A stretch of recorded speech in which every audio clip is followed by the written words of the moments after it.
দেখো এই মুহূর্তে সরাসরি স্ক্রিনে তোমরা ক্লাস 1 এর থার্ড সেমিস্টার অর্থাৎ ফাইনাল পরীক্ষার ইংলিশের কোশ্চেনটা দেখতে পাচ্ছ।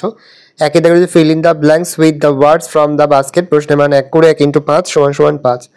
তারপর হচ্ছে ম্যাচ কলাম, ফ্লাওয়ার্স আর কালার্স এর মধ্যে ম্যাচ করতে, প্রশ্নের মান 1 করে 1 × 5 = 5। তারপর রয়েছে তোমাদের 3 দাগে rearrange the letter to from meaningful ওয়ার্ডস, প্রশ্নের মান রয়েছে 1 করে 1 × 6 = 6।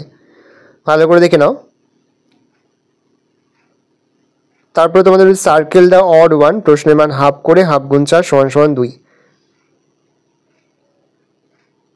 তারপর হচ্ছে match column A with column B, প্রশ্নের মান 1 করে 1 × 6 = 6। তারপর হচ্ছে fill in the blanks with this and that, প্রশ্নের মান 1 করে 1 × 5 = 5। তারপর হচ্ছে fill in the blanks with your own words from picture, দেখে নাও 5টি রয়েছে। তারপর হচ্ছে read the table carefully and answer the following questions, প্রশ্নের মান 1 করে 1 × 5 = 5। তারপর হচ্ছে তোমাদের CH আর SH দিয়ে ওয়ার্ডস লিখতে হবে, প্রশ্নের মান 1 করে 1 × 4 = 4।